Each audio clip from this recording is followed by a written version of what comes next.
Pandita karya wangsit pindho kumbang angat saping talang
sembah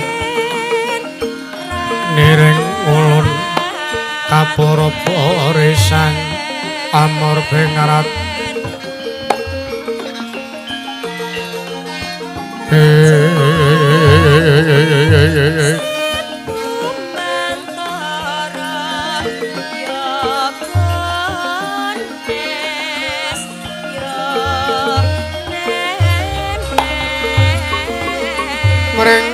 sanan ingkang mringkanan sing kasih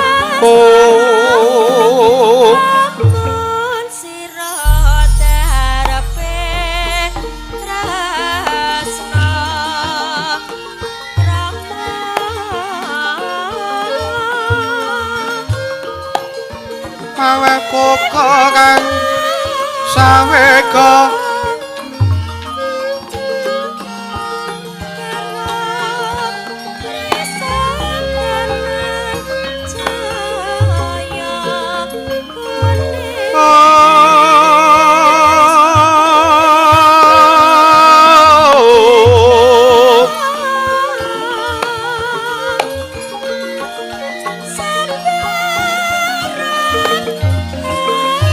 masring kelahan yewang kanan mamuju henwan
awit namastu purama sidam awit namastu silang ngering juang jagat karono sirang tondo kawisaning bisana sono sinawung nanging lobes tumaksina stantun lampahing budra jinantur tutur katela tutula tulat mring rabding parabdiya winursita ngopo paraming niskara pinardi tameng lalata mangya tekapasanan ing pita tang renggeng pralambang matumpa-tumpa marma panggunggung sang Murwengkata Sitebyar dumadining wayang purwa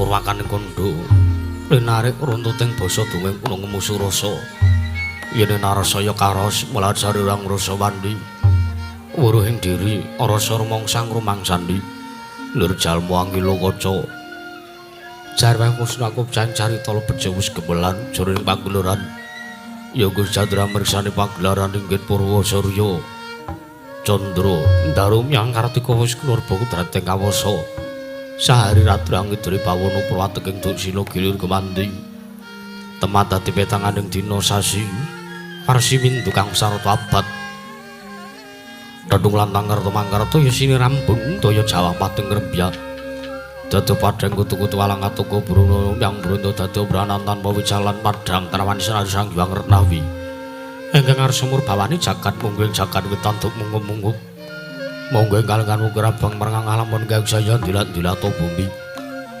Saya dangu sumurep Sang Hyang karo katos blakaran kena abang ismu jenar. Wis lapor bawan sinari Sang Hyang Basanta. Tanem tukaton ijo royo-royo mangku gunung ing biru moyo-moyo. Poceng gunung kinuran udanus kasiring mrabancon lenggat nenggut ngantuk kaya gunung Makutha Menggo. Tanpa tawis dangu soleh kawula tasih dene rasa buka garap Tegal Sawahe.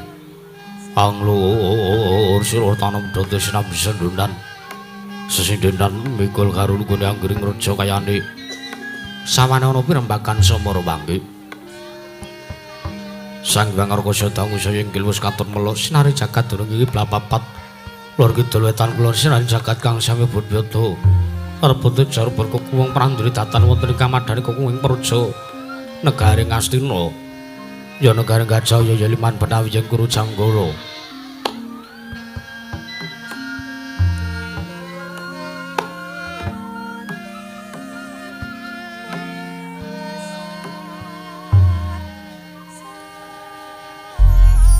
apan jaring pambukane kandha sarading mangke krana garing astra dumadi saking kula bebanjaran Sinasa Pandaya benawi tinampi Mbah Samudra Binang Langut kang tanpa pakut. Pegating paningal kapanto uruting Cakrawala. Wane-wane jagring wisesawene kreping jurang corong. Kinepung gosirong kinarisa sing peksi lawet yang sarang burung. Wonten ugi pasisiran tersasana jembar kebukaning pasir gemelaring garis pinggir. Tanam tuwang rembuyuk royo-royo karang kitri royo-royon kelapa bumi subur. Pasiden pamersatu ngatur-atur tangkar temangkar kaweryan dadi. Gunung-gunung bebanjengan angrang-sang langit lenggal-lenggok lampai toya mijil. Saking sendang-sendang mening tirtandhik. Iline pinara-para planu trampi wadhuk bendung-bendung. Kinarya ngelene sawab yang pategalaning nara kesema. Mokal panguling tetani bebasan datanana bumi sanjeng kangkang sela. Sedaya tinandurung kamura kapipan Dewa Bathari Sranggar Pasabinan. Yaya Rukmisari kang pinangka pratiwi pategalan kumpul wijeng ngrbi godhongan yambe kowe nganti kaya mangkung-mangkung pitandhe. Polo kependhem polo kusimpar polo gumantung sadaya tan kuciwa cirawi dukulan kemawe kesarasaning diri. Ing ngono-ngono Jaya Tewen sansayang rembaka lamun siang aglaring mangundan. Lamun wancet sarap suri samya mulih marang kandange dhewe-dhewe. Tatanana carane kandhang anggonancing melang labet tebih saking Dadur Jara Suti.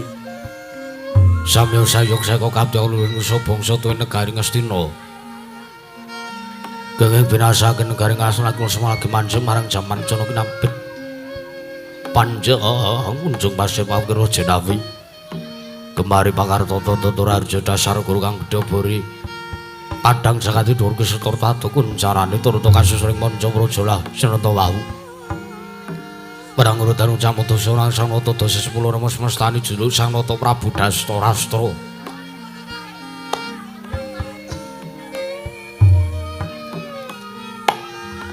Nalendra waning pumangku jejekaken kautaman senajan to cacat nitra tan bisa ngraita ananging tansah semulur genyong ayem sangjaning para kawula tasih arep lenggah aning madaning Damparjana sampe babut permadani.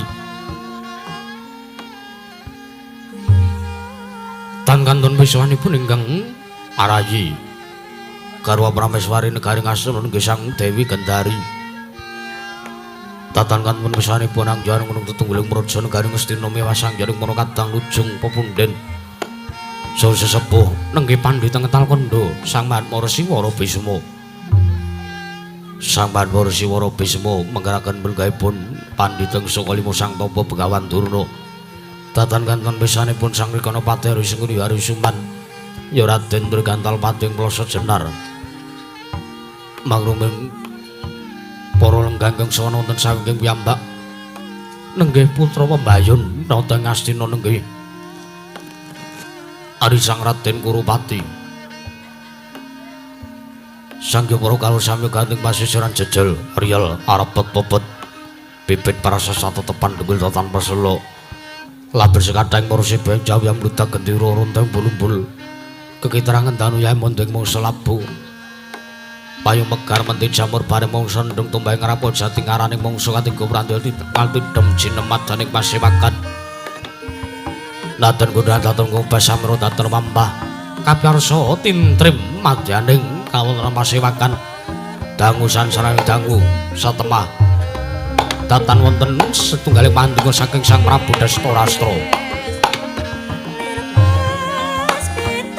Yatlangen ing kalanjana kelar pandan moncar tinon ler kekonang.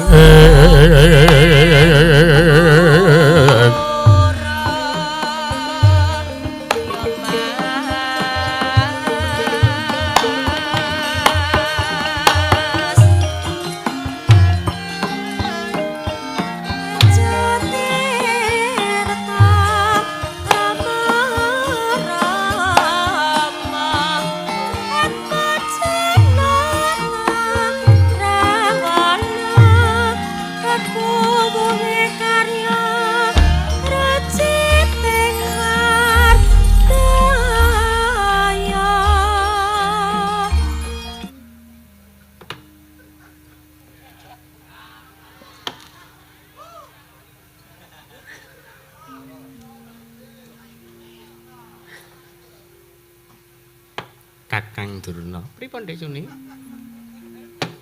Niki mun ket wau esuk kok dereng enten wiyosing mangandikan. Lah kirangan kula dhewe mboten ngertos. Coba ta. Apa kelakon piyai padha lenggah semene akeh? Mboten didang praptane niku kados pundi? Sampeyan niku mboten sang gagas. Sampeyan mung padune pengin ngombe wedang to? Nggih. Niki pun kaliren niki Kakang Durna. Ndari kula wonten mangandika ngadhah paduka sinuwun.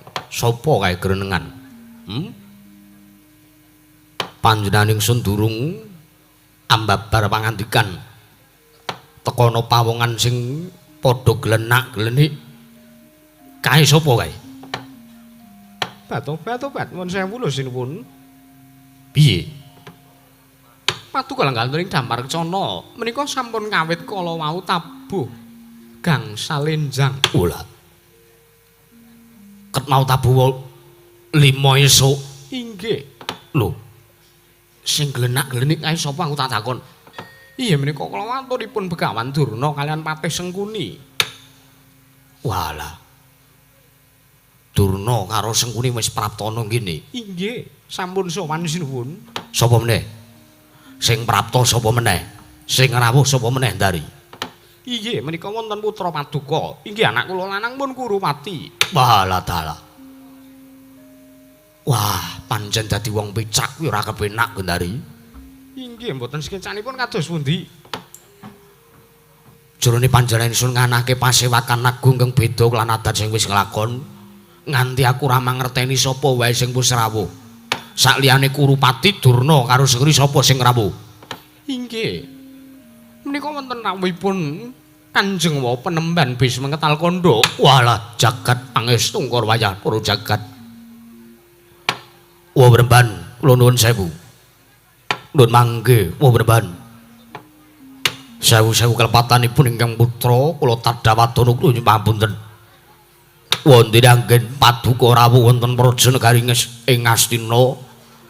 Teka kula namung kendelan kewala, mboten ambagaken, mboten wonten salah satunggaling atur ingkang kula aturaken wonten ngarsa paduka Kanjeng Wa Penemban Bisma Ketal Kandha. Ndari wonten dawuh sing rawuh Kanjeng Wa Penemban Bisma tenan to? Inggih. Awas ngasing kowe ngapusi meneh. Nuwun sewu goro kados pundi? Wingi to kandhake sing prapta Begawan Durna, jebul sing prapta Citraksi. Iye. Nuwun sewu wong ketunipun menika sami. Oh remban nuwun mangke. Sewu-sewu kelepatanipun ingkang putra kula ngaturaken pudya pangasta mugya kunjuk. Wah remban. Mas Tulma Sidam sikaring bawana langgeng. Ya nggih anak Prabu. Anak Prabu Dastarastra wis mbageke kelawan praptanipun wing Ngetal Kandha. Nggih. Ora ndadekake perkara apa, ora ndadake suwijining perkara. Jernyatane kabeh kawula ingkang padha seba ana ing pasewakan agung negara Ngastina. Dina sakmengko iki wis padha mangerteni sartane wis bisa nampa kelawan apa kang dadi kahanane anak Prabu Dastarastra. Wa Penemban tumuli kula aturi nampi pudya pangastawanipun ingkang putra. Ya. Pudya pangasta wis pun wa tampa, ora liwat pun wong ngaturake salam taklime. Pun wing Ngetal Kandha muga katurana ngersane anak Prabu Dastarastra nggih anak Prabu. Jagat pangestu karo. Wa Penemban iki sampun kula tampi akarya bombong dasmanahipun ingkang putra pun Dastarastra. Wa Penemban mboten langkung kula ngaturaken sembah pangabekti kula kunjuk. Ya. Anak Prabu tak tampa kandelo supada-pada. Anak Prabu Dastarastra Durna. Sawise sira sowan ngadhep ngarsaning ingsun padha kanthi raja sapraptamu Durna. Lole astaka swala sila bertapa samarante hawela. Kamanaga kula kaprit kantil bututing selikur. Kula naknan Kakang Adipati.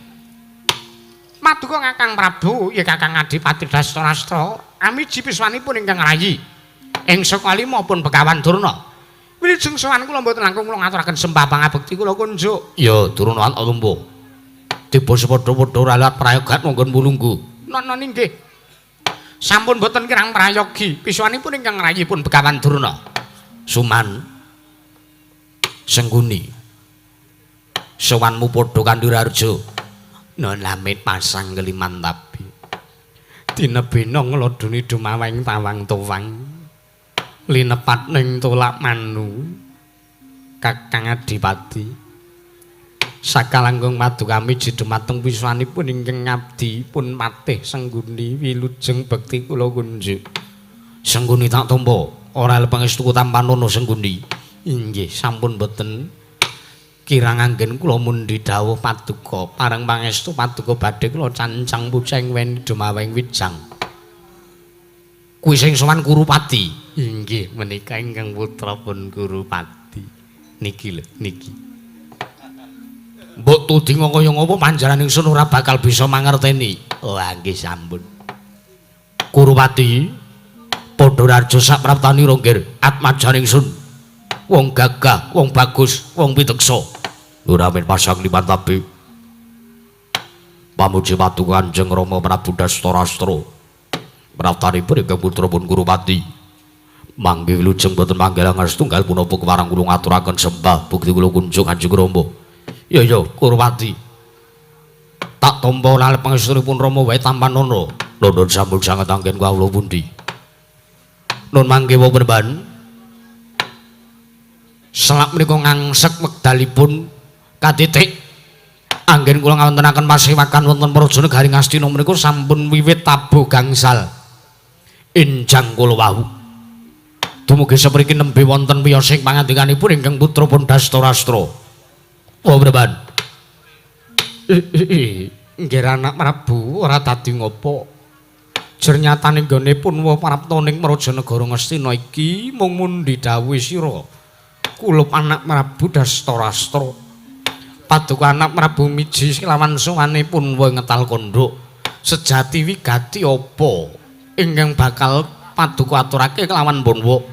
Yektine Punwa mung bakal nungsung pawarta nyadhong dawuh timbalane anak Prabu Dastarastra. Mula kang saka kuwi yen ana kalodhangan sartane ana wektu ingkang mirunggan sartane mbok keparengake tumuli ndak jaluk pangandikan gage Wedarna ingkang sanyata lan tetela Punwa bakal nganglungake janggane lengake karena nggir anak Prabu. Ya jagat pangestu karo wayapta jagat tumangge penemban. Sayektosipun anggenipun ingkang putra pun Dastarastra ngawontenaken pasewakan agung ingkang bene kladat ingkang sampun menika. Kula namung badhe nyuwun paseksen wonten ngarsanipun paduka Kanjeng wau penemban Bisma Ketal Kondo. Lho. Paduka anak Prabu Dastarastra njaluk paseksen babakan apa nggih? Nun mangke. Miturut pawarta binandunging Karna Bina Tamba bakul sinambiwara. Pawarta binandunging Karna ingkang sampun ingkang putra Tambiwa. Gandeng arikala semanten sawarga kadang kula pun nyayi Prabu Pandhu Dewayana ingkang murut kasedan jati masraken Negaring Astina menika sakmetahipun wonten ngarsanipun para anak-anak kula para Pandhawa. Nanging saderengipun dipun pasrahaken dening anak-anak kula pun para Pandhawa, Negaring Astina menika langkung rumiyin dipun titipaken wonten panguwasipun ingkang putra pun Dastarastra. Nanging perban mungkin dados ning kawuningan miturut pawarta ingkang sampun ingkang putra Tambi, anak-anak kula para Pandhawa gangsal cacahipun sampun sirna margalayu. Awit nalikanipun kobaripun kawontenan wonten ing bale Sigala-gala wonten ing kitha Pramanagati, para Pandhawa gangsal cacahipun kabesmi mboten wonten sisanipun wonten madyaning bale Sigala-gala. Pramila gandeng pawarta ingkang sampun ingkang putra Tambi, para Pandhawa menika sampun seda, para Pandhawa sampun sirna margalayu. Pramila Negaring Astina mboten saged dipun masrahaken, Negaring Astina mboten saged dipun aturaken wonten panguwasipun anak-anak kula pun para Pandhawa. Iya. Kadidik anak-anak kula pun para Pandhawa menika kula kinten wekdal sak menika sampun dungkap dewasa. Dawuhipun Yayi Pandhu menawi anak-anak kula para Pandhawa sampun dungkap dewasa, negari Ngastina kedah kawangsulaken wonten panguwasipun para Pandhawa. Nanging gandeng pawarta ingkang kula tampi, para Pandhawa sampun sirna margalayu. Para Pandhawa sampun kobar wonten balesi gala-gala wonten ing Kitha Pramanakadi. Pramila perkawis utawi pangandikanipun Yayi Pandhu mboten saged kula esthaken, mboten saged kula sembadani. Maling sak mangke kula nyuwun paseksanipun paduka Kanjeng Wa Penemban Besmi Ketal Kondo. Gandeng para Pandhawa sampun sirna margalayu kalungguhan negari Ngastina kula pasrahaken wonten ngarsanipun anak kula Pambayun inggih menika pun Kurupati. Ingkang sak mangke sampun kula jumenengaken minangka Prabu Anom wonten praja negari Ngastina. Wonten Astungkara Sidam Saring Bawana langgeng nggih anak Prabu prasasat kaya dene kadodhok manahipun wengetal kondo kaget rasane ngatinipun wo bareng aku nampa pangandikane anak Prabu ngandhakake sartane ngendikake yen to putu-putuku para Pandhawa semati ana lelakon balesi gala-gala ning Kitha Pramanakadi nalikane kobong wujude balesi gala-gala mengko dhisik nggih monggo pun wa kuwi yen to nampa pawarta kuwi aja mung waton gebyah-uyah nampa crita yen to durung mangerteni kanan sing saknyatane. Ya senajan to nuwun sewu kepiye wae kanane anak Prabu mestine wae ndak rasa pun wong rasa yen to Pandhawa durung temekaning pati. Lah saiki aku tak takon pun wa tak nanjake tak nyuwun mriksa ana ngersane anak Prabu sing ngandhake yen to Pandhawa wis kobong ana ing balesi gala-gala kuwi sapa? Ingkang putra nampi aturipun Patih Sengguni. Ingkang putra nampi pawarta saking pun Patih Suman ingkang ngandhaken bilih piyambakipun menika manggihi rongkongan menungsa cacahipun 6. Welah nuwun sewu lho anak Prabu. Apa mbok keparengake aku tak sak pejagong kelawan Patih Sengguni? Monggo kemawon. Ingkang baken sedaya menika sampun kalampah wonten praja negari Ngastina Panembahan. Suman Sengguni kula wonten paringat dawuh Panembahan. Aku tak takon kelawan sira. Inggih. Nyuwun mriksa babagan menapa? Apa pancen bener rongkongan menungsa cacahe 6 sing mbok temokake kuwi rongkongane Pandhawa? Mesthi kemawon ngaten. Jer nyatanipun kula nuwun sewu. Pandhawa menika cacahipun gangsal. Ketambahan setunggal inggih menika pun Dewi Kunthi dados cacahipun 6. Kamangka anggen kula nampi rongkongan menungsa, kula nemaken rongkongan menungsa menika cacahipun 6. Menika sampun saged dipun mesthikaken bilih Pandhawa sampun temekeng pati, Pandhawa sampun wafat. Sengguni wonten timbalan. Apa ya pancen bener? Apa kira-kira wis nyata? Sartane wis ana bukti, sartane dasare apa? Yen to ingkang nuduhake yen to rongkongan menungsa cacah 6 kuwi rongkongane Pandhawa. Inggih. Sing pisan rongkongane niku cilik. Rongkongan tiang putri. Ping pindho ukurane sedengan. Sing rongkongan sing ketelu niku ukurane gedhe banget. Niku rongkongane Bratasena. Ingkang ping sekawan niku rongkongane Permadi. Ingkang ping 5 niku Nekula, ingkang ping 6 niku Sedewa. Tak takon karo kowe kados pundi? Mesthine yen to pancen kuwi rongkongane Pandhawa, cacahe ora mung 6, nanging 10. Kok saged sedasa menika dasaripun napa? 10 merga yen to Pandhawa mati, 6 kuwi Pandhawa 5 klebu Dewi Kunthi. Inggih. Nanging ingkang papat ya kuwi Pandhawa kuwi ana ngendi papan, ana ngendi parane ora iso uwal, ora iso pisah kelawan Panakawan. Semar Gareng Petruk Bagong kuwi ora iso dipisahke saka para Pandhawa.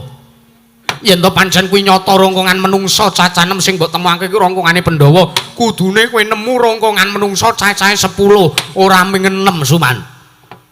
Lah mbok bilih panakawanipun mlayu. Sampun to, mendel kemawon.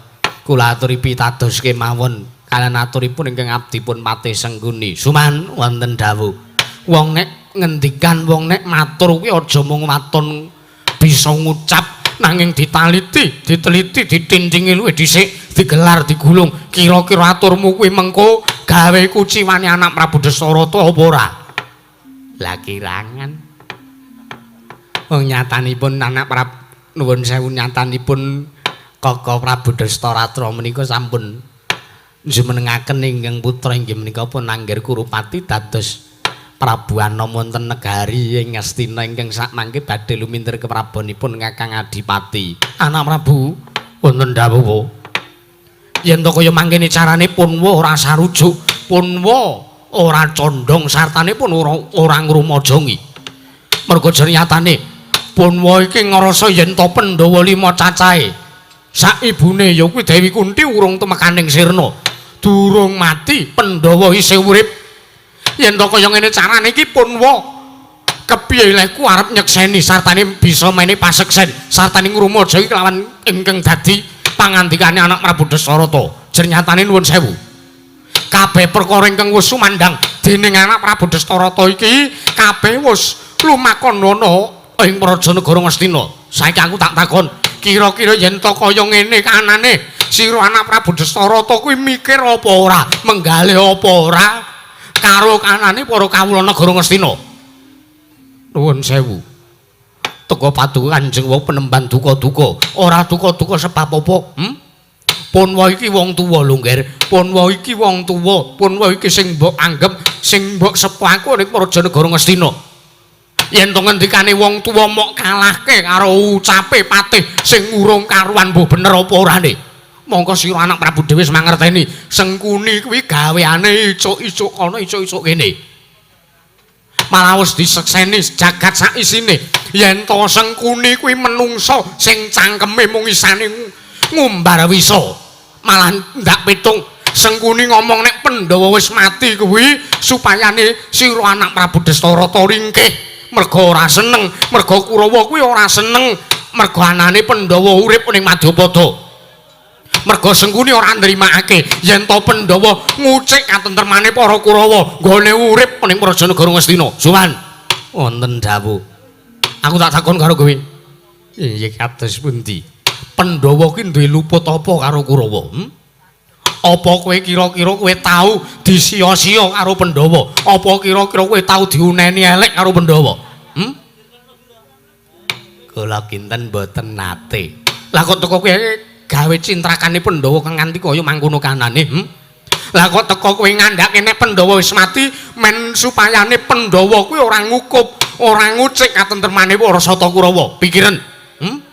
Pandhawa tau nglarani atimu apa ora? Mboten niku. Apa merga Pandhawa luwih kondang timbangane Kurawa?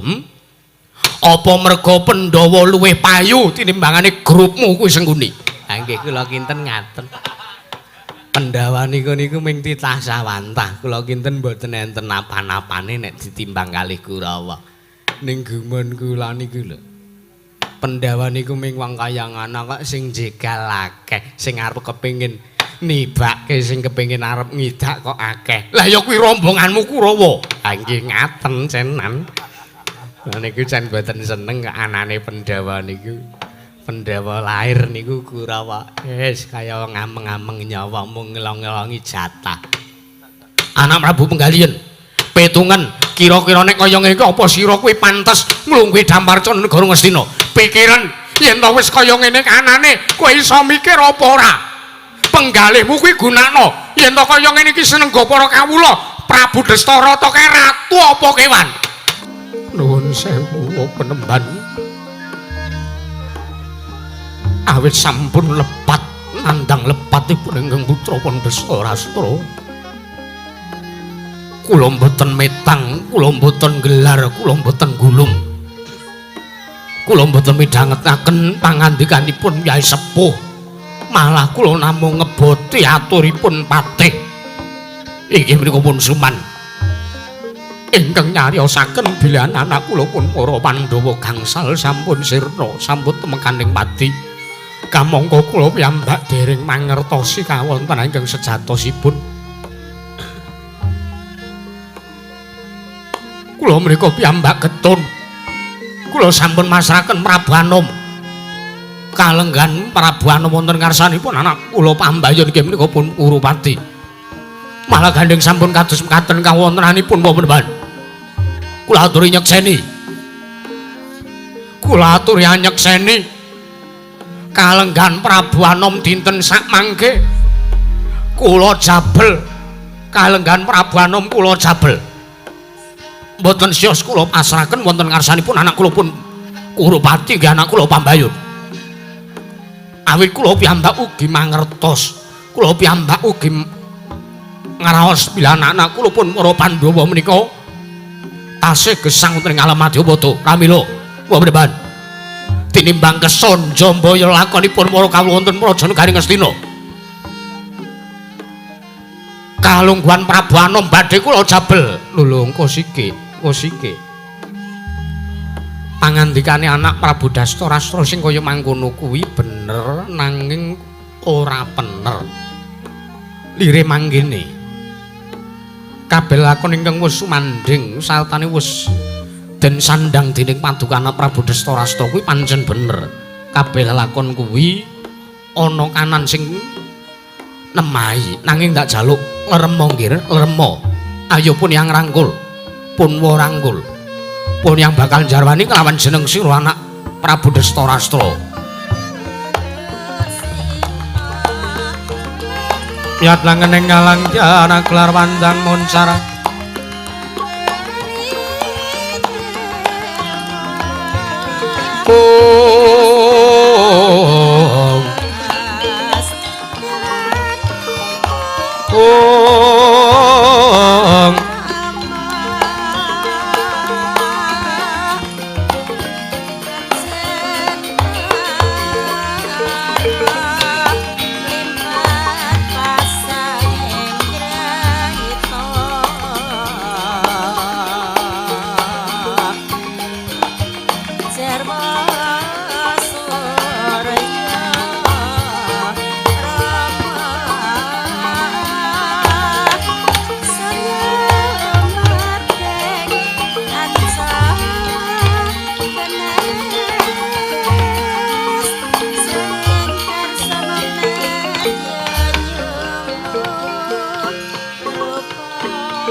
Kamu kuwi bener nanging ora bener.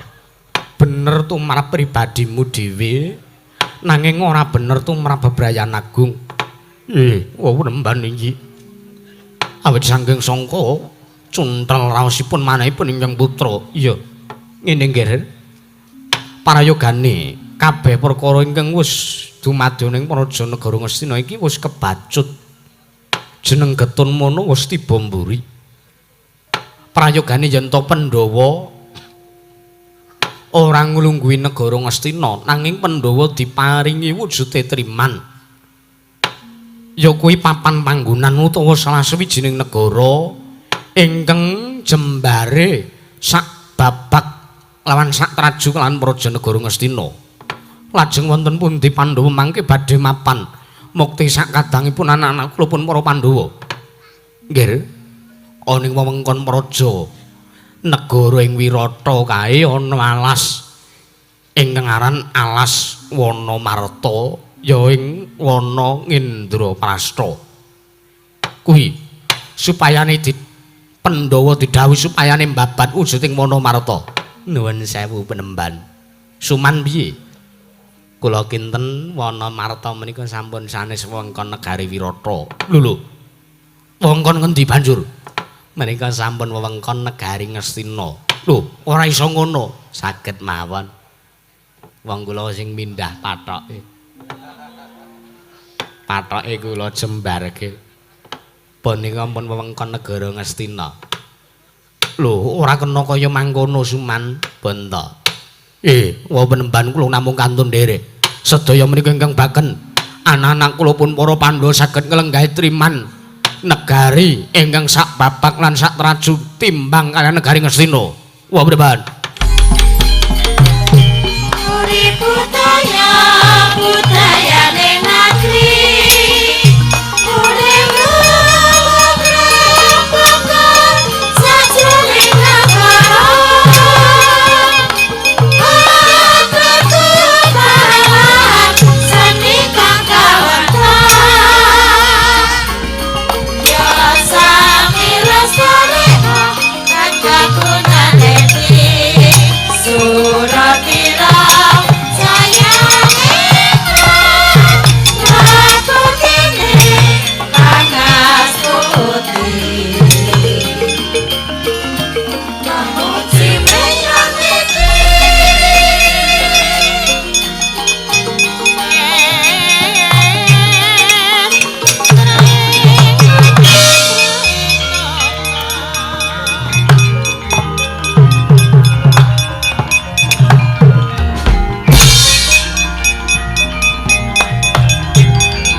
bala kang tumingal prangacambo kang sanyong dali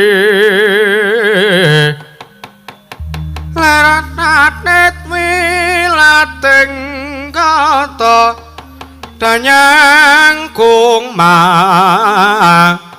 nguncang niti benjang sangaji micil ladi nyong daliwus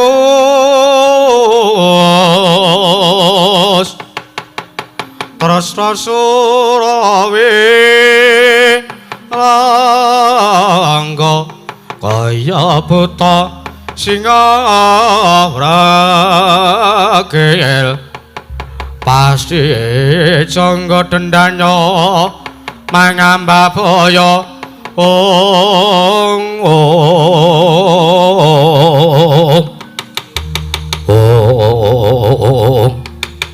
yo jagat pangestu karo wayah pro jagat Gendari kowe nanti Gendari kula wonten mangandika dawuh sinuwun kula mriku mundur anggen kula lenggah wela jerone aku durung purna sak pirembagan kelawan Punwa ngetal kondhok dumadakan ana gluduk mangampak-ampak iki dayane apa ana apa ning Kedaton Negara Ngastina nuwun sewu menika rak mboten manging praptanipun ingkang putra panenggak Pandhawa inggih menika pun Bratasena piye inggih menika sawanipun Bratasena walah dalah Bratasena inggih Bratasena tenan inggih Bratasena anake Pandhu inggih wah Suman mau nendi mau dapure Suman mau nendi wonten mriki walah ngandhake nek Pandhawa wis mati iki lho Suman dawuh sawangen Bratasena sowan nggih walah jagat pangestu ngara nggih anakku Bratasena anakku wong gagah wong pideksa padha rarja sak sowanmu nggih anakku wah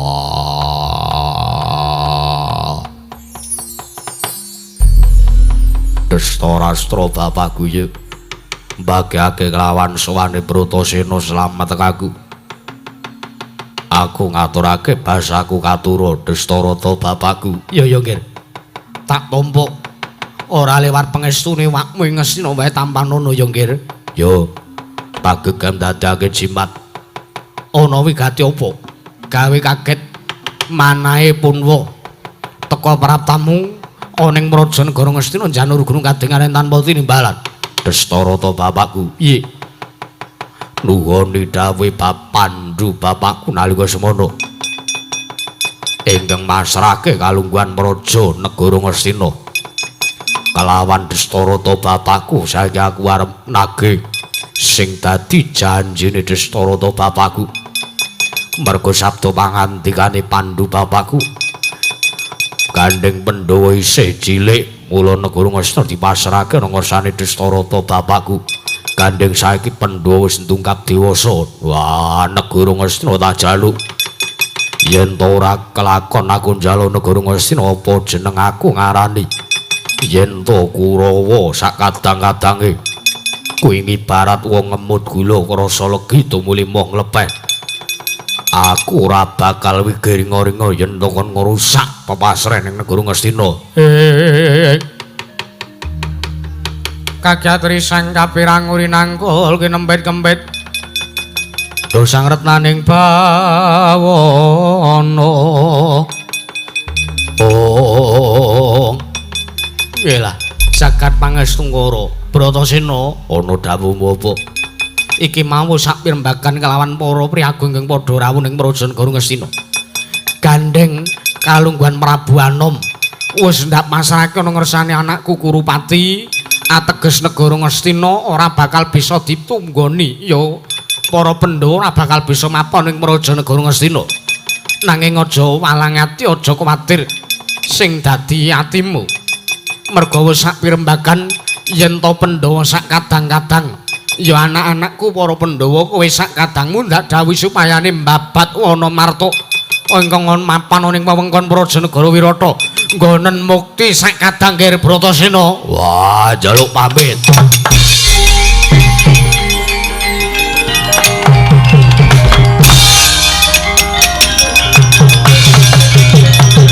Bratasena kowe tak dawuh supayane mbabat Wanamarta nggonen mukti sak kadang Bratasena Bratasena anakku wong bagus Bratasena nggir dawuh wong Bratasenane pun lunga kok paduka mriko ya isih ngomongan walah dadi wong picek pancen ra kepenak wa penemban ana dawuhmu apa samangke sumangga kula aturi tata-tata samapta ing gati sawe goeng diri minggah wonten ing sanggar pamujan sanggar pelanggatan jurung pandonga anggenipun anak kula pun Bratasena miwiti babat Wanamarta ya wis mangkon ayo ndek dherekake nggih anak Prabu Kendari rene inggih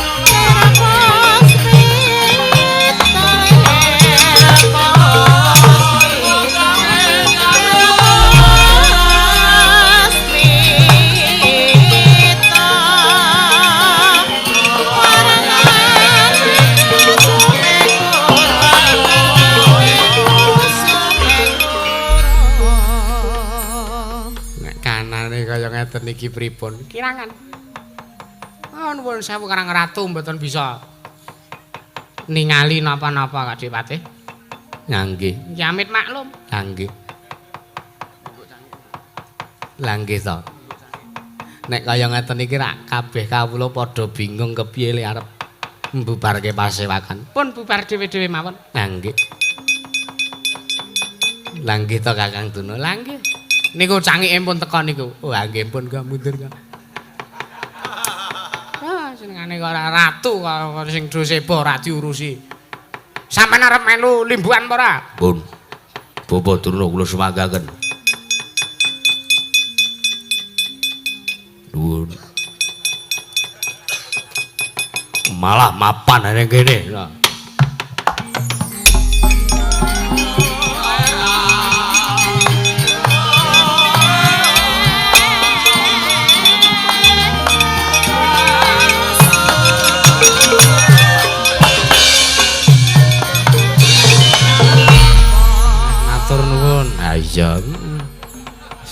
wengi cekat kancane ceket dulure gelis kancane cepet Nduk. Iya.